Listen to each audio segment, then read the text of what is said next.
bien, il faut faire ces petites siestes, c'est important. C'est important. Donc du coup aujourd'hui je vous retrouve pour une vidéo FAQ, donc je vous ai lancé comme je fais d'habitude cette fois vos questions sur Instagram. Donc voilà, si vous avez envie d'interagir en direct, c'est vrai que c'est le plus simple avec les stories, quand on vous met des petites questions, etc. On peut discuter avec vous, les MP, etc. C'est vrai que c'est là où j'interagis le plus facilement.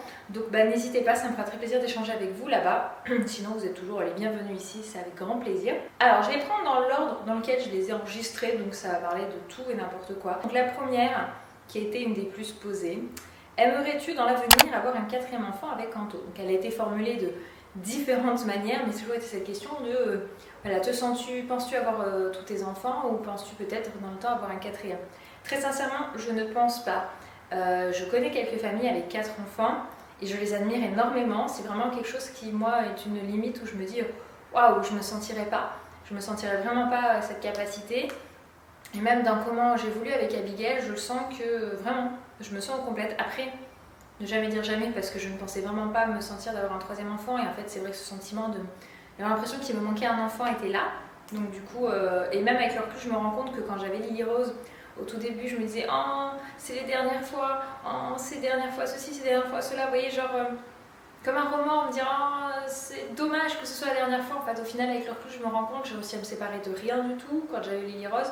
Alors qu'au final, si vraiment tu veux plus d'autres enfants, bah, tu te sépares de ces affaires, tu te sépares du lit, tu te sépares de tout ça. Et là, c'est vrai que même les vêtements, j'ai pas réussi à m'en séparer, ni ceux d'Eden. Donc en fait, je pense qu'intérieurement, bah, y avait un petit truc qui me disait oh, t'es pas encore prête à lâcher tout ça. Et aujourd'hui, c'est vrai que je vis pleinement ces moments-là avec Abigail, mais je suis pas dans le remords en me disant, vous voyez, là, elle a 2 mois, c'est plus un nouveau-né, de genre, oh, c'est plus un nouveau-né, même si je me dis ça passe vite, mais à la fois, je profite et je savoure chaque instant, parce que pour avoir déjà été maman, du coup, 2 fois, on sait ô combien ça passe vite. Mais du coup, je suis pas dans la frustration de me dire, oh, c'est fini, j'aurai plus ça. Je savoure, mais je sais ô combien c'est plaisant et agréable les enfants plus grands, avec d'autres choses. Je sais que je découvre d'autres choses, la voir s'éveiller, commencer à chercher à attraper ses jeux. Donc je sens que dans mon comportement et dans mes émotions, il n'y a pas ce sentiment que je pouvais avoir quand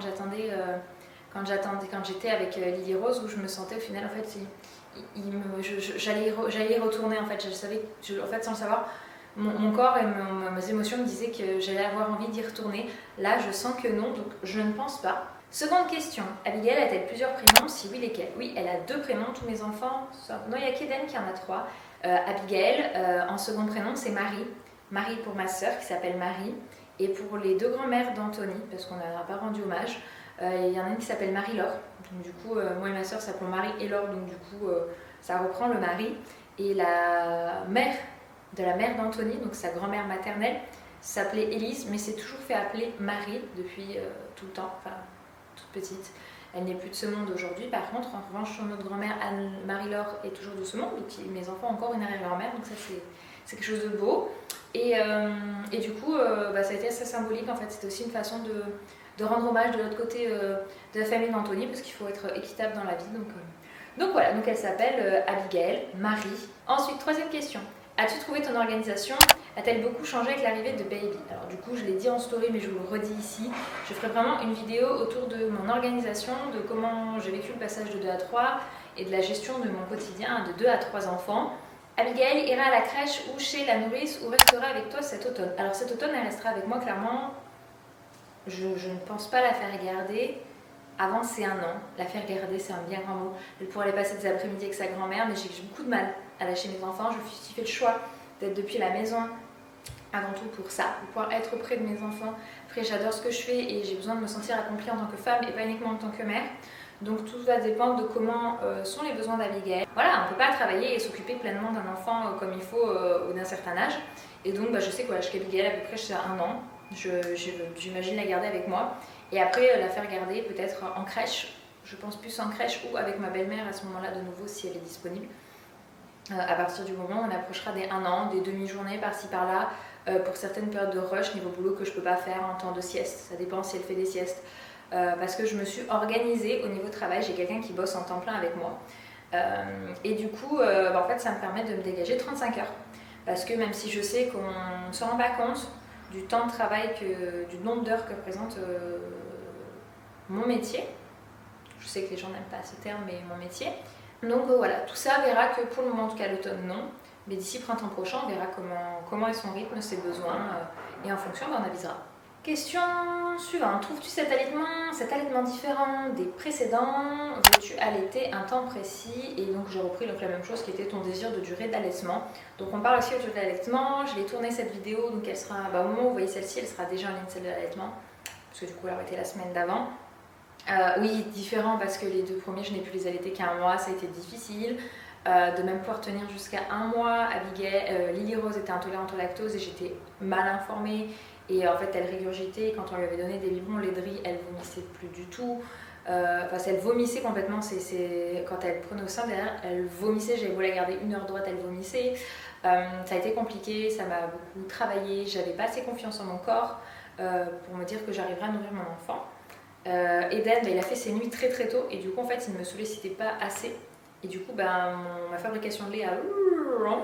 Donc je ne savais pas à ce moment-là qu'il fallait que je continue à tirer mon lait, même la nuit, etc. Donc c'était plus du manque d'informations et me retrouver dans des situations, des petites galères qu'on peut rencontrer. Avec Abigail, je suis vraiment arrivée armée dans le sens où très informée, très renseignée. Je dis pas que je connaissais tout, mais en tout cas j'étais vraiment prête à pouvoir vivre cet allaitement pleinement, en toute connaissance de cause. Je savais pas forcément si ça allait mieux marcher. Puis j'ai un enfant aussi qui tète bien au sein, alors que les 2 autres étaient quand même des enfants énormément dormeurs au sein. Et donc il fallait beaucoup les solliciter. Donc voilà, le tout a fait que oui, cet allaitement est différent. Veux-tu allaiter un temps précis? Je ne sais pas. Je sais que je voudrais au moins aller jusqu'aux 6 mois. Après, je sais que je vais pouvoir aussi commencer à tirer mon lait parce que je vais pouvoir des fois bouger en dehors de la maison sans devoir forcément embarquer Abigail. Voilà, je voudrais pouvoir aller à la piscine 1 heure par semaine à partir de mi-fin septembre. Donc à partir des 3 mois d'Abigail, il faut que je puisse pouvoir avoir du lait à côté parce qu'elle est tout à fait capable de pouvoir avoir faim. Et Anthony serait très embêtée sans moi si elle n'est pas du tout prête à téter autrement qu'au sein. Donc toutes ces choses-là vont voir. Donc jusqu'à ces versifications, jusqu'à sans doute c'est 1 an. J'aimerais bien pouvoir continuer à l'allaiter jusqu'à ces 1 an. Pas forcément exclusivement au sein, mais l'allaiter au moins jusqu'à ces 1 an, j'aimerais bien. Après on verra ce que la vie donne, peut-être que j'allaiterai plus, peut-être que j'allaiterai moins. Je vis semaine après semaine, je profite de ce moment et si je vois qu'à un moment ça ne nous convient plus, on changera tout simplement. Quels vêtements achètes-tu pour l'allaitement? Tu es toujours très bien habillée. Alors cette question m'a surprise, surtout le tu es très bien habillée parce qu'au contraire j'ai énormément de mal à me sentir, j'ai beaucoup de mal encore à trouver dans mon dressing. Donc j'essaie de prendre des vêtements qui se déboutonnent pour pouvoir accéder facilement à ma poitrine, ou des hauts qui se soulèvent, voilà, des blouses qui sont très amples, qui me permettent de soulever et d'atteindre la poitrine. Juste des hauts d'allaitement, j'ai encore du mal à trouver des choses qui me plaisent en termes de hauts. J'aime beaucoup les blouses, en fait, je suis très très blouse dans les vêtements. Les robes, ça se trouve tellement pratique, il y en a tellement, ça c'est une robe d'allaitement avec un système de boutons, donc c'est très pratique, j'ouvre et je peux accéder à ma poitrine. Il y a plein de vêtements comme ça, sans spécial allaitement qui s'ouvrent. Mais c'est vrai que c'est un marché qui n'est pas très très très développé. Souvent l'été c'est beaucoup de robes et l'hiver des pulls, donc il y a plein de pulls d'allaitement, donc ça c'est super, je sais que je vais pouvoir en prendre pour cet hiver.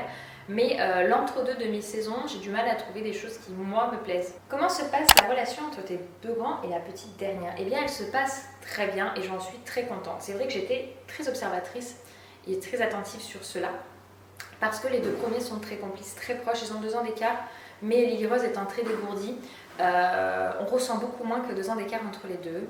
Ils jouent aux mêmes choses, même si Eden, on voit quand même une grosse différence dans son comportement, dans sa communication, etc. par rapport à Lily Rose. Mais ils sont, je dirais pas comme des jumeaux, mais très très proches et pour le coup, j'ai de la chance, très complices. Mais on ne sait pas ce que donnera le temps. Et puis, c'était pas obligé qu'ils s'intéressent et que la relation se passe bien avec Abigail, puisqu'elle arrive.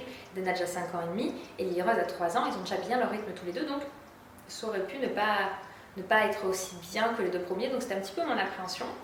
Et en fait, ça s'est passé très bien. Déjà, ils l'ont très bien accueilli à la maison, donc ça, j'étais très ravie. Vous avez pu le voir dans le vlog séjour, maternité, naissance, etc. Et rencontres. C'était un vlog combiné de tout ça. Et en fait, ils s'y intéressent beaucoup. Quand je la mets dans son tapis d'éveil, ils viennent la voir, ils se posent. Il lui parle, Lily Rose fait toujours attention à lui remettre sa susu, à lui donner des jouets. Si elle pleure, vite vite il m'appelle, il dit elle a faim. Voilà, Eden lui chante des chansons. Pour le moment, ils vont la voir quand eux ont envie. Je leur impose pas, je leur propose pas de la porter, je leur propose pas. Ils savent, je leur ai déjà expliqué. Et ils viennent la voir d'eux-mêmes et ça me fait très plaisir. Après on verra dans le temps quand elle va commencer à crapahuter et venir voir leurs affaires et ce qu'ils font, comment ça se passe, s'ils la virent ou s'ils jouent avec. Après ce sera une relation de fratrie, donc il y a des jours où ils se prendront la tête, il y a des jours où ça ira très bien et je m'en inquiète pas, c'est normal. Mais en tout cas, pour le moment ça se passe très bien et j'en suis ravie. Pensez-vous avoir fini la maison pour 2021? Alors l'intérieur, oui, l'objectif c'est vraiment qu'à Noël ce soit fini. Là on s'est autorisé une pause pour 2 motifs. Premièrement, il y a eu Abigail. Avec la naissance, on voulait aussi pouvoir prendre notre rythme tous les 5.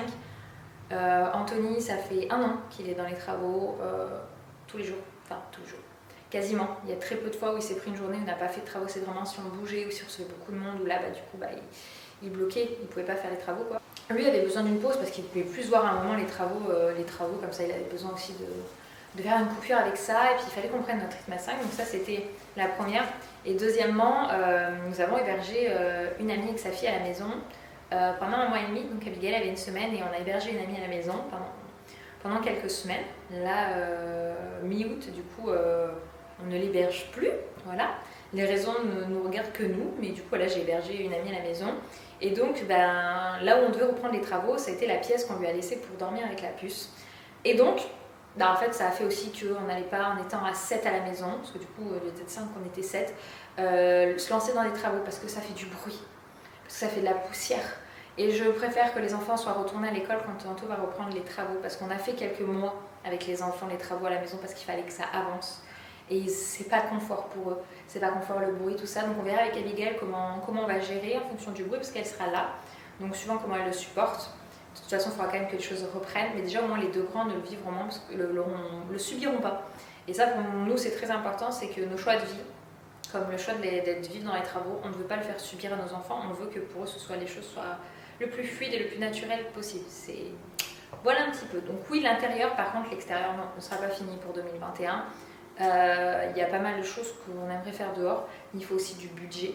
Mine de rien, puisque tout ce qui est travaux, c'est hors crédit. On a emprunté uniquement pour les frais de la maison. Tout ce qui est notaire, travaux, c'est directement de notre poche. Donc ça fait longtemps qu'on économise. Et le fait que ce soit Anthony qui fasse les travaux, on économise la main-d'œuvre. Mais ça reste des coûts très conséquents. Plusieurs dizaines de milliers d'euros, voilà, qu'on se le dise. Oui, c'est ça, plusieurs dizaines de milliers d'euros. Il y a un moment où on n'est pas Rothschild, donc il y a des moments où aussi on est obligé de laisser le temps de faire un peu des sous pour pouvoir avancer certaines choses. Voilà, là sur ce qui nous reste, c'est pas du tout les gros frais pour l'intérieur. C'est l'isolation, placo, peinture, c'est pas les frais les plus conséquents. Les plus conséquents, ça a été vraiment cette grande pièce de vie. Et voilà, après extérieur, c'est des coûts conséquents aussi qui vont nous attendre, donc du coup on va attendre pour les faire. As-tu déjà été jugée sur le fait d'avoir 3 enfants et qu'ils soient d'un âge rapproché? Bisous à vous 5. Eh bien écoutez, je n'ai pas été jugée, mais par contre, on s'attend à quand le 4e? Dans mon entourage, beaucoup s'attendent à ce que du coup, on en fasse au moins un 4e. Du fait que je suis aussi jeune, je vais avoir 27 ans, donc du coup, je l'ai fait rapprocher, je l'ai fait jeune, donc c'est forcément que j'en veux beaucoup. C'est rigolo d'ailleurs ce raisonnement. Je peux le comprendre, je peux l'entendre, parce que peut-être que je l'aurais eu moi-même dans l'autre sens, donc ça ne me perturbe pas. Donc juger, non, ou en tout cas pas que je le sache, ou en tout cas je ne l'ai pas ressenti comme un jugement, parce que je suis quelqu'un qui vit assez dans sa bulle, donc en fait les choses, chacun fait sa vie, en fait je fais la mienne, c'est un petit peu un fonctionnement que j'ai depuis très longtemps, du coup des fois les gens ont du mal à, s'ils sont pas très clairs avec moi, des fois il y a des choses où je capte même pas leurs remarques, ça peut être une qualité comme un défaut, et non, l'âge rapproché, du coup on m'attend à ce que j'en ai d'autres. Voire même plusieurs autres, donc je suis là, oula, ça ne veut rien dire, ce n'est pas parce qu'on fait, nous on a fait des enfants proches en âge parce que j'avais envie de passer les étapes en même temps, et là déjà je peux dire que je vois une différence entre les deux, où ils sont autonomes, où on peut faire énormément de choses maintenant, et avec Abigail où du coup on se limite, on peut faire beaucoup de choses avec un bébé, mais il y a des choses où je ne vais pas l'imposer à Abigail parce que je sais que pour elle ça ne sera pas confortable, voilà, tout simplement, mais c'est aussi un âge très pratique pour bouger, pour voyager, c'est extrêmement simple à cet âge-là. Parce qu'elle n'a pas besoin de téter et changer sa couche, elle a besoin de rien. Donc c'est hyper pratique. Coucou Laure, quelles sont les prochaines étapes dans les travaux, pieds, dates clés? Alors du coup là c'est la question dans quelle ordre on va attaquer. On va finir d'abord cette pièce-ci, c'est-à-dire que celle-ci reste les plaintes. Beaucoup me disaient oh il manque un truc pour qu'il reste les plaintes, c'est juste que notre fournisseur est fermé sur août. Parce que voilà, c'est les vacances annuelles. Et deuxième chose, c'est des volumes importants, il n'y en a plus de camions.